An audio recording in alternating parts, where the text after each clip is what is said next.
আল্লাহ নবী বলেন, আয়েশা একবার উচ্চারণ করেছো আর দ্বিতীয়বার উচ্চারণ করবে না।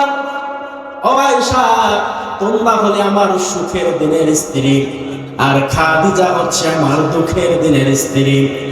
যখন আমি শিয়াবে আবি তালিবে ওই জায়গায় দারুন নদওয়ায় তড়িঘড়ি করে আবু জেহেল, উতবা, সাইবা, আবু সুফিয়ান একটা বৈঠক করে সিদ্ধান্ত নিয়ে আমাকে জেলখানায় ভরিয়ে দিল। ওইখানে আমার সঙ্গে আমার স্ত্রী খাদিজাও ছিল। ও আয়েশা শোনো, আমার স্ত্রী হযরতে খাদিজা ইসলাম গ্রহণ করার পর তার যতগুলো ধন সম্পদ, টাকা পয়সা রয়েছে, ইসলামের জন্যই সবগুলো ধন সম্পদ আমি রাসূলের পায়ে বিলিয়ে দিয়েছে। বলে এখনকার জামানার স্ত্রী যারা আছে ওদেরকে বলবেন আমাকে টাকা দাও, ওই যে একটা হাঁস আছে, একটা মুরগি আছে, বিক্রি করে আমাকে টাকা দাও। হ্যাঁ দেব।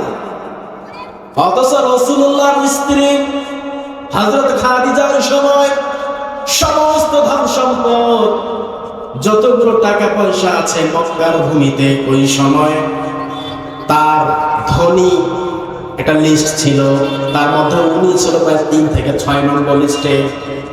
যতগুলো ধনী মানুষ ওই মক্কার শহরে ছিল ওই সময়, তার মধ্যে উনি ছিল কয়েক নম্বরে। অনেক ধন সম্পদ হযরত খাদিজার ছিল। ও আয়েশা, যা বলেছ দ্বিতীয়বার আর কোনদিন আমার আয়েশার, আমার স্ত্রী খাদিজার সম্পর্কে মন্তব্য করবা না রে আয়েশা। আয়েশা চুপ হয়ে গিয়েছে। আল্লাহ নবীর স্ত্রী হযরত খাদিজা রাদিয়াল্লাহু তাআলা আনহা ইন্তেকালের আগে তার স্বামীকে বলছে, হে আমার স্বামী, আপনি শুধু আমার স্বামী নয়, আপনি মুহাম্মদ রাসূলুল্লাহ, আপনি নবী। ও আমার স্বামী মুহাম্মদ রাসূলুল্লাহ, আমার বড্ড ভয় হয় ইন্তেকালের সময়, যখন আমার ইন্তেকাল হয়ে যাবে, আপনার আগে আমার যদি ইন্তেকাল হয়ে যায় গো স্বামী, আপনার আস্থির মোবারকটা দিয়ে আমার দাফন কাফন আপনি করবেন। আর কবরের মধ্যে ওই যে প্রশ্ন 3টা করা হবে, ওই প্রশ্নের জবাব আমি খাদিজা দিতে পারবো না, আমার বড্ড ভয় পায়, আমি ভয় করি।